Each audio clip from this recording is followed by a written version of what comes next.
Hello, I know why you're here. I know you can read the title, so I don't want to do any disclaimers today. Let's just get into the video.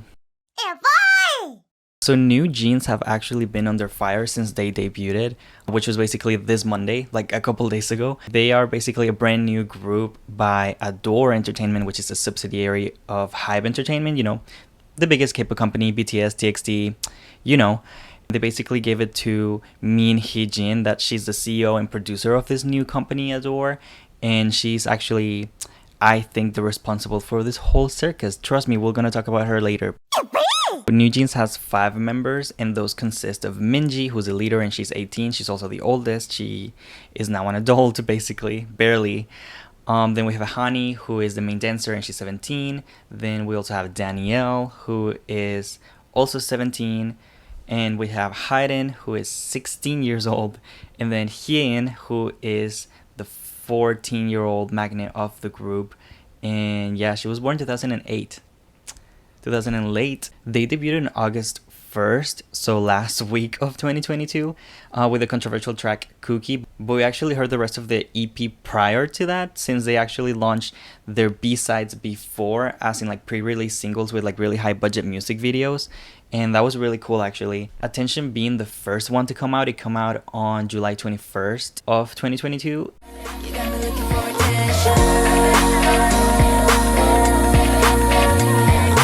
And if I'm not mistaken, it didn't have any type of promotion or teasers, or I mean, I didn't see them. So just on a regular day, Hybe just posted a brand new girl group into their YouTube channel, and that's how New Jeans came into the picture. The song, it wasn't particularly like my cup of tea. Like at first listen, I was kind of like, okay, this is really good. It's kind of like R&B, but it's not particularly what I look for in K-pop girl groups. I like a really girl crush or cute concept when it comes to like rookie girl groups, so I was not immediately hooked into them, but I could appreciate that it was really good music. It sounded really good. The budget was there. The video sadly raised some eyebrows because people were saying that the clothes that the girls were wearing were a little too revealing, considering that most of them were minors. I personally didn't think it was that big of a deal. I'm not defending it, but I think I've seen like worse cases of this. I also live in Texas, so my idea of what is too revealing or showing too much skin, it's a little distorted, considering that, it's crazy hot in here, okay? The more layers you have, the worse it is gonna be for you. So showing a little more skin is just normal over here for like literally all ages. I think you see teenagers in high school barely wearing any pants. So I mean, maybe that's why I didn't think it was that big of a deal. But I mean, I understand why in Korea and like internationally, people were kind of like concerned. They were like, hey, this girl barely just turned 14. Why is she wearing this? I understand that, don't get me wrong. I personally think that people were going a little too far into it because, they were dissecting everything and they were like, oh, they're wearing very little makeup. All of them have their natural hair colors. And they were basically claiming that the producer was trying to push this like concept that they're all like pure, untouched, per se teenage girls. And that's a little problematic because it's a little, you know what I'm trying to say. But basically, they also came out with the music video for Hype Boy 5 times, actually.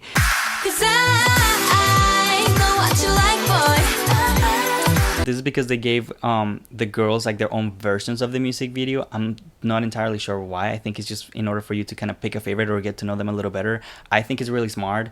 I think the views may be a little affected to it because instead of like hitting 20 million views on their music video, it's going to be like 3, 4, 7 million views in each.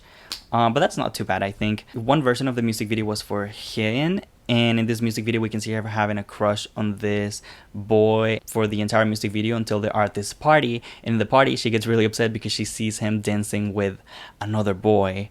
But in my opinion, it wasn't even type of like romantic dancing. It was just more of a, we're just goofing around having fun with my friends.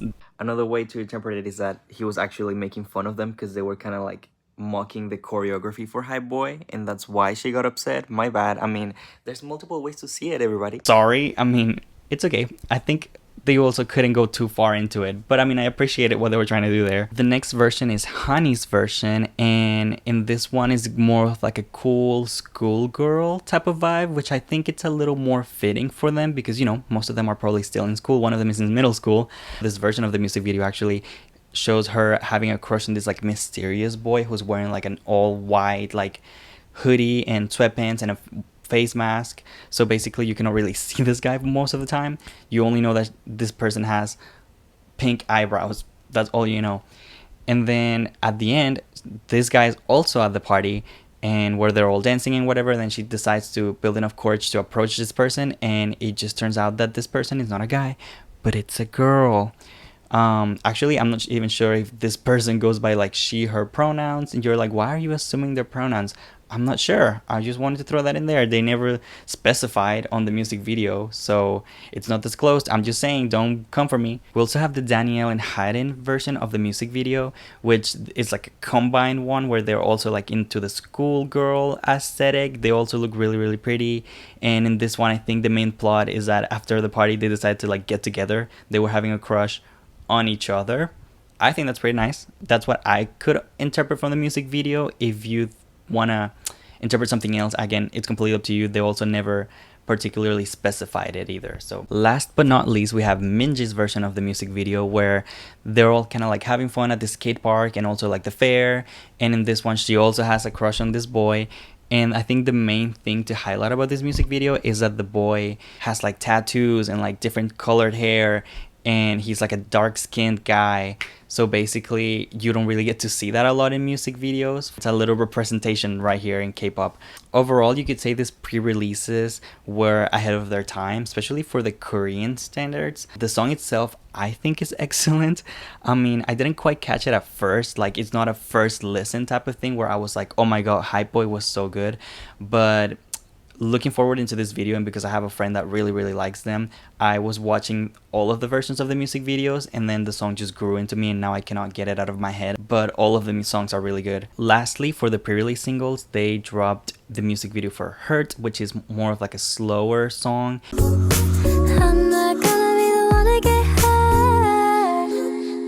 And I think it's so good. Like lately, I've been so much into like this mellow K-pop songs. Like, I don't know if you've heard Sour Grapes by Le Seraphim, but that song is a masterpiece, and I think this is like their Sour Grapes. Not saying it's plagiarism, but it's kind of like giving the same mellow, soft vibe that I'm really into.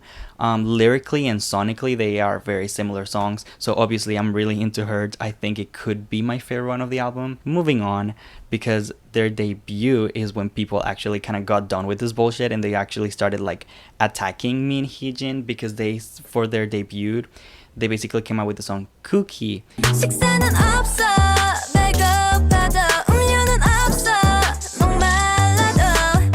which everybody was expecting it to be a cute concept, you know, cookies, girls, we all like cookies. Anyways, whenever we actually got into the music video, we were actually greeted by a gray color scheme and mature business slash school outfits, and the lyrics go, and I quote, "Made a little cookie, softer than a brownie, living your head rent free, take it, don't break it, I wanna see you taste it, I'll melt your heart away, so good, yeah, looking at my cookie, yeah, the scent alone will make you see, you can't stop at one bite with me." So in my opinion, these lyrics kind of hint that the song might go a little deeper than them just making a cookie for a boy, basically. If you know where I'm going with this, you might understand already, but if not, then just try to think what the word cookie could represent other than a cookie. Now, you can pretty much blame it on the people and the way you interpret the song, but I think it has to be a little deeper than that, because for example, you can be like, well, I want to choose that the song is about actual cookies, the same way that I want to believe that Ice Cream by Blackpink and Selena Gomez is actually about ice cream. But in these cases, you just have to look to who wrote the song and what type of meaning they were trying to give the song. For example, you know that Ice Cream by Blackpink was written by, you know, Ariana Grande among other celebrities, and Ariana Grande uses more, I guess, sexually charged innuendos to her songs to kind of give off this mature vibe with sweet lyrics. So Min Hee-jin, who's the CEO and producer of this song, people say that she actually knows exactly what she's doing, and we are about to talk about her. She's known in Korea for being behind most of SM Entertainment's biggest commercial successes, and she was their creative director for a whopping 17 years.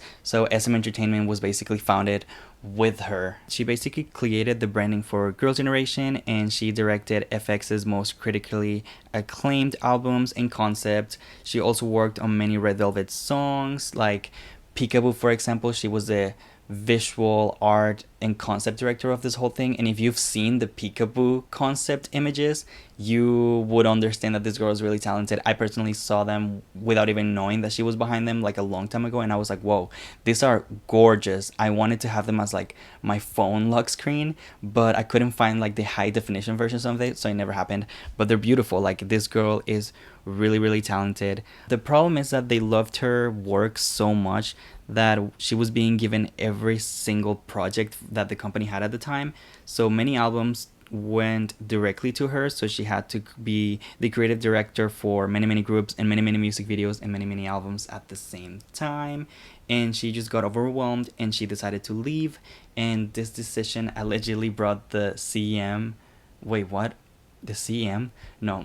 This decision allegedly brought SM CEO to tears. He cried like a little bitch whenever she decided to leave. So this is how important she is. And according to this super reliable K-pop wiki article, Min Hee-jin left SM Entertainment and joined HYBE on July of 2019. HYBE obviously welcomed her with open arms and gave her her own subsidiary label named Adore, where she was the CEO and main producer. They basically told her, hey, whatever you want to do, just do it. We have the money for it. We will fund it because we really trust you.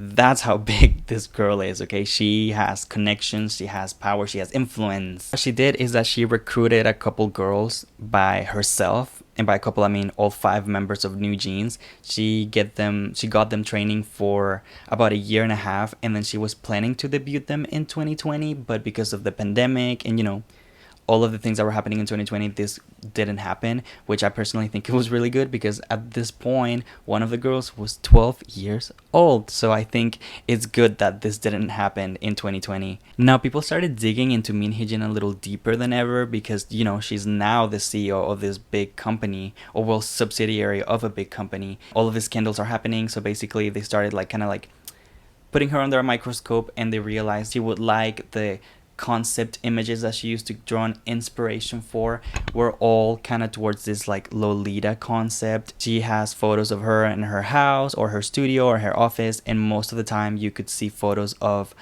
not little, but more like teenage girls, minors basically, that are half naked, little suggestive poses. So if you go to her house, you might see a couple pictures just like this, but instead of being Jenny or Twice, you would see half naked teenage girls, as you do. So people started assuming that all of this mess was because Min Hee-jin was trying to live this fantasy of hers into these girls. So it was a big controversy, because in Korea people were really defending her because they really respect her and they see actually no problem with this. But around the world, the international fans were kind of like, this is messed up. And I personally think the same way most international fans think. I think she knows exactly what she's doing. I think she knows what is gonna sell, because that's what she's been doing for 17 years, okay? She knows exactly what's going to sell, and she knew these girls had potential, and she knew that exploiting them at such a young age with such an allegedly sexually charged concept was going to sell. And sadly it did. As of now, they have, I think, over 500,000 sales on their albums, making them their biggest rookie girl group album sales ever. I think they topped La Seraphim, who had the record previously, I think, for only a couple weeks. Sorry, La Seraphim. Now, do I think that the whole reason why this album sold so much is because they're all minors and because Min Hee-jin was behind them?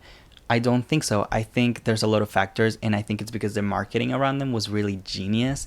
I mean, they just had no spoilers, they had no concept photos, no teasers. They just dropped the music video like that without context. People were curious, people clicked, And we are used to seeing teaser photos. We're used to seeing K-pop artists basically spoiling the whole chorus of their songs weeks before the song even comes out. And this is mainly JYP groups, but we're used to seeing all of this promotion before a group or before a comeback. So suddenly nothing about it, or no buzz, created actually more buzz for the group. They had really talented girls, and the album came with like this limited edition bag that people seem to love. And I get it, it's really cute. Like, I wouldn't blame anyone for wanting this limited edition bag that comes with the album. Of course, they also have a pretty box version of the album for the album collectors that they want to put them on their shelves or whatever. It has this little cute bunny that they showed on the Attention music video, so I'm assuming it's like their mascot. The fact that the music is good is just a cherry on top of this whole thing. Now add this to the fact that they have the biggest company, which is HYBE, and then Min Hee-jin backing them up. It's just like a formula of perfection, and all of this made a really successful debut. The most successful debut actually for a girl group lately. So whether you think Min Hee-jin is romanticizing like this word that I cannot really say on YouTube, and using idols that are a little too young for the concepts that she has ambitioned, that is completely up to you. But there's still a big issue under this, or actually many issues. Issue number one being that these girls are actually too young to understand like the depth that all of this has. Like, they don't really realize how much it's gonna affect them later on. And yes, we have seen many young K-pop idols debuting. Like, so a lot of people in the comments are probably gonna be like, well, but Yeri or Boboa or like a lot of other K-pop idols that have debuted like 13 or even younger. But the thing is, like, all of this, every single one of these idols kind of like regrets losing their childhood to the toxic K-pop industry. So we all have seen how growing up in such an industry is really bad for them. So that's not an excuse, basically. It's a little worrying. Issue number two is that some people actually do think that the concept is outrageous, I saw a lot of videos like for the past year saying like, bring back the sexy concept or whatever, but not like this. I don't think anybody wanted to see little girls bringing back the quote-unquote sexy concept, which I don't think is a sexy concept, but a lot of people are calling it like the sexy concept being brought back, but with minors, basically. I don't know if you think that, but I didn't see it. Sorry. There's this Instagram account actually that I follow, and it's called K-Girls. You can follow them if you want. I will link them down below. But they basically post on the daily about K-pop girl stuff, the usual. And when they asked about how we, the followers, felt about NewJeans' debut, I remember I said something along the lines of, oh, the music is really good, but it's a solid body of work, but I just don't know how I feel about supporting all of this that's going around, because here's the thing: if you don't agree with something, you don't stream it, you don't spend your money buying the album, because then the company is not going to get the memo that we don't want little girls debuting, but if they're putting out 13, 14, 16-year-old girls out in the industry and they're outselling everybody else, they're going to think, oh, this is what we have to do in order to make sales, basically. But anyways, my comments got a few likes, and then I got a few replies, and one of them basically said that they got attacked by NewJeans fans for expressing their concern for the girls. And I thought that was really bad, because this whole conversation is actually deeper than what it really seems. And let me explain why, basically. See, just because we like a group or we like someone's music, it doesn't mean that we have to blindly support everything that they do. I think it's okay to call out behavior that you don't agree with, basically. It doesn't mean that you're supposed to hate the girls or the company, and it doesn't mean that you're supposed to support them, and that if you do buy the album or if you do support the group and decide to stream that, it doesn't mean that you're endorsing this whole thing and that you are supporting a pedo or anything like that. I mean, yes, you are supporting a company that is exploiting children in this way, so it's in one way or another you're adding to the problem, but that doesn't make you a bad person with twisted morals, just because the main reason why you're doing this is because you probably like the music or you probably like the girls. I mean, the first ever Vietnamese K-pop idol is in there, so if you're Vietnamese, I mean, I understand as well. So, that's okay. Like, if you think that the packaging is pretty, the music is good, you like the girls, I understand why you want to buy it. And it doesn't mean that you are immediately a horrible person, no matter what people want to say. And if you don't support them because you just don't want to support this whole behavior, it also doesn't mean that you need to be getting attacked by their fans. That's like crazy. Honestly, it's more about your personal views and how much you want to let this decide how much you want to support the group, basically. I personally don't think it's the most outrageous thing I've ever seen. Yes, it seems a little unethical, with or without context. You know, just listening to the song Cookie, you don't even have to understand Korean to know that something off is going on. But I mean, we are not Min Hee-jin. We don't know her actual motives. We are not inside her head. We cannot really determine the reason why she's doing all of this. She could intend the best for the girls, and we just don't know. I mean, allegedly she's super kind to them and she has them over at her house and they have a really close relationship. Allegedly she has really close and positive relationships and friendships with all the K-pop idols that she works with. But I also feel like it's a little odd. I mean, if I were to stan NewJeans, even though I really like their EP, they have 4 songs and those 4 songs are excellent. I think about it this way. Listen, so I'm 20 years old and I like K-pop and I like collecting photo cards. When I like an idol and I get their photo card, I'm really excited to like put it in my phone case or having in like my little photo card thing. I find it a little uncomfortable knowing that there's people out here that are going to collect the photo cards of these girls and they're going to get excited and they're going to be like, yes, I get to put this photo of a 14-year-old in the back of my phone case, being like, I don't know, a 40-year-old man, 20-something-year-old man, even me that I'm 20, I still think it's a little weird. I don't know if you would agree, but I think carrying merch of like little girls around, it's not pretty good. I mean, we don't know what their parents would feel. We don't even know how they would feel because they also don't understand it, as I said. I do think there's a sense of responsibility when it comes to being a K-pop fan and liking a group that is so much younger than you are, because you obviously want to protect them and make sure that they thrive in the industry, even though it's really, really hard. And you want to protect them for like creepy, perverted behavior from the fans. But it's really hard whenever this whole concept is their whole thing, basically. What I'm saying is that it's easier for you to say that you just don't care. I know it sounds really bad, but it's easier for you to say, I don't care, I like their music, I like them, I like their album, so I'm going to support them. I don't care that some people say that their concept is a little too suggestive. It's my music taste, so that's what I'm gonna listen to, and that's completely valid. But it's better to admit that you just don't care about the issue than pretending that the issue is not there and then throwing hate to people that are actually concerned. That's a problem, especially because all the hate that people are throwing that I've seen is directed towards Min Hee-jin and Hybe and Adore Entertainment as a whole, and never towards the girls. This video, even, I'm not hating on any of the girls personally. I think all of them are really talented, they're really pretty, they're doing an excellent job, for Rookie specifically. But yeah, like, there's no hate towards them. I see that the hate, for the first time ever, it's being directly to the company, which I think it's good. B? Now, what do? What should we as K-pop stans should do about this whole situation? In my opinion, if you really like them and you really want to support them, then just do it. I mean, don't feel bad about it and don't let anybody shut you down for liking a K-pop group. Basically, just also try to not throw hate at people that decide not to support them because they're also just showing concern. Just admit that you're okay with it, and it doesn't necessarily mean that everybody else should be okay with it. Now, for the people that are not okay with it, then just don't stream their music. Just don't throw hate at the producer, don't throw hate at them, just don't listen to them. That's what I would do. Now, if you're in the middle and you don't really know if you want to support them, or if you really like their music but you don't want to give your streams and your money to the company, kind of, you're in the middle. It's a little how I see it.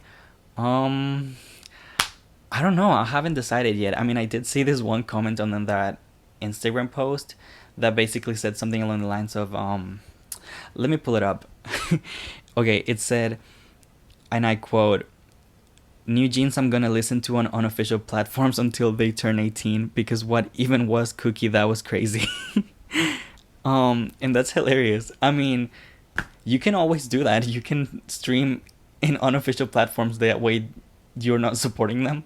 In any situation, I will be against it unless you cannot afford to pay for the music or you really, really don't want to support the artist. So I mean, that's there. I'm not encouraging you to do it, but someone said that they're gonna do it, and I think it's really funny. Anyways, I hope you learned something from this video and that we can chat about this for a little longer in the comment section. Let me know what you think about them. Let me know how you feel about Min Hee-jin. Let me know if you think her intentions are good or bad. Just be respectful in the comment section. Don't start fighting people, because in my last video people started fighting in the comment section. I don't want to deal with it again. Have a wonderful week, and I'll see you in the next video.